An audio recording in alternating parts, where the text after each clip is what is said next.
The security agencies AIT met with in Benue State, however, say much has been done to address the deadly attacks.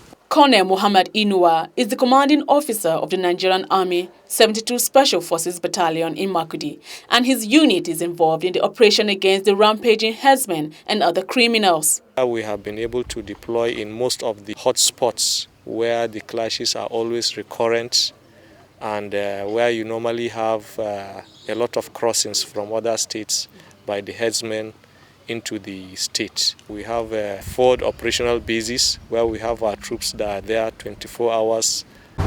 The 72 Battalion conducts regular patrols along hotspots to monitor activities of herdsmen and prevent infractions. AIT crew joined the team on one of their patrols around the vulnerable communities. Routine patrols such as this one from the 72 Special Forces Battalion in Makurdi helps restore confidence to residents of hotspots and keeps herdsmen and their cattle in check. In one community, many buildings, including a school, did not survive the ordeal of violence, but several children are now playing outside without hindrance. Some of the residents say they were encouraged to return when military presence increased in the area. You can now see these children playing here. Before, you cannot see anybody here. Without them, I think nobody would have even come back to this place. Colonel Inua says so far, several attacks have been prevented with weapons recovered from herdsmen who came on attack missions. We've had instances that we had when during the clashes, some of the herdsmen that we are able to arrest and hand over to the police. Most of them, we got them with weapons.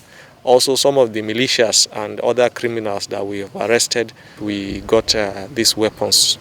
Benue State Police Commissioner says the police have embarked on multiple efforts to end the crisis, including the conduct of regular dialogues and awareness sessions among stakeholders. Now that it has turned to violence, you try to be proactive.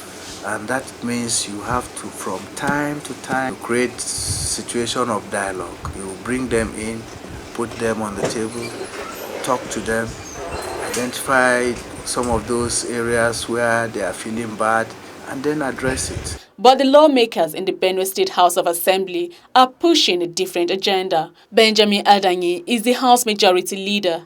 He says the anti-open grazing bill is the only means of halting the deadly attacks. The essence of that bill is to ensure that ranches are established so that the farmers can have their farmlands and Fulani herdsmen can acquire for themselves parcels of land and then construct ranches where these animals will be kept. Adanyi says no matter the good intentions of the security, having cattle grazing openly will still result in conflict and violence. Fulani herdsmen or persons who want to rear cattle are kept in a designated place and these cattle were housed in a ranch. It is easier for you to manage that than to begin to go after persons who come in the night and then you are giving directives to apprehend them. For security agencies like the Army, all they can do now is to prevent the escalation of bloody conflict. The communities hope they will be able to prevent more deadly attacks when policymakers unfold new laws and initiatives as a lasting resolution to their predicament. Ngusu Uji, AIT News, Makurdi.